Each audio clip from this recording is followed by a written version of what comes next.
The Democratic Legislative Campaign Committee is unveiling a new strategy that looks to increase Democratic control of state legislatures. The organization has highlighted 6 states where highly competitive legislative majorities could have a direct impact on redistricting in 2028 and 2030, and argues making Democratic gains is essential to preserve available redistricting options. The move comes after the Supreme Court issued a major 6-3 decision back in April that significantly narrowed protections under the Voting Rights Act of 1965. Here on set with me, President of the DLCC, Heather Williams. Heather, thank you for joining, and on an auspicious morning where you're unveiling a new strategy. So talk us through this and the 6 states that the DLCC is already so focused on. Yeah, it's great to be here. Good morning. State legislative work is so critically important, and the races that are happening in our states are going to determine success in so many ways. The ways that we are able to draw new congressional lines is we are able to put more state legislatures in the hands of Democrats. So we're looking at Minnesota, Wisconsin, Michigan, Pennsylvania, New Hampshire, Arizona. These are all places that are critically important in 2026. Not just because we have a chance to flip those chambers, but because the lasting impact for congressional redistricting, for voting rights, for so many things will be determined by those legislatures. And I also feel like I often talk about the DLCC, it's like the canary in the coal mine. The fact that you guys are doing the early work to try to plan for 2028 and 2030, can you talk about if the rest of the party is on board with it? And are they kind of catching on to what you're doing and why it matters so much? You make such a great point. State legislative work, we look at it through the decade, right? We look at what that opportunity is to build power for what has historically been the big redistricting cycle post-decades, right? 2030. We are now in a new era where redistricting happens literally with every election. Yeah. And so we have to reorient the way we think about power in our states.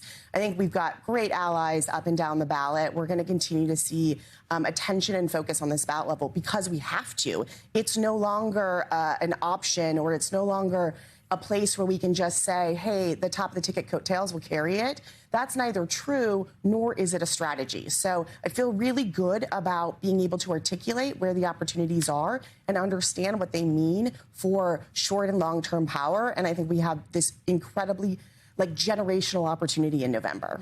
Do you feel the party's been operating on its back foot, though, especially in this past, I would say, 6 months of watching redistricting battles touch off across the country?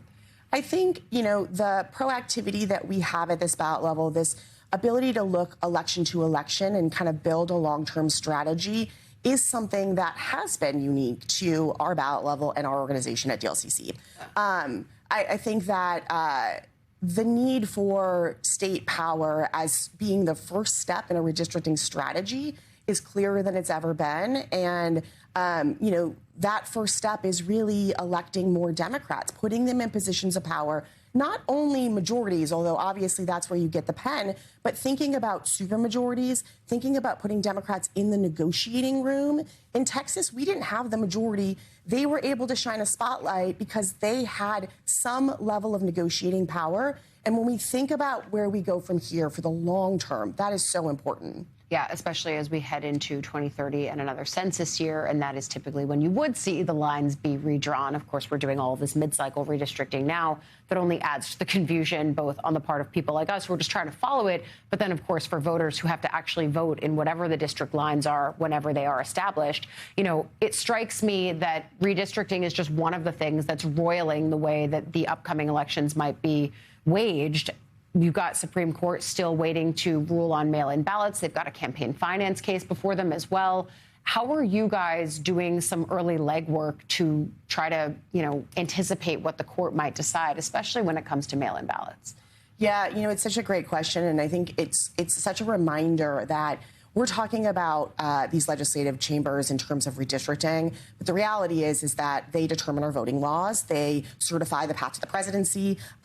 So much of this is going to have to be addressed on the other side of this election. So there's the here and now. How do we execute strong campaigns in an environment that is seemingly good for Democrats? How do we win the most we can win up and down the ballot in November?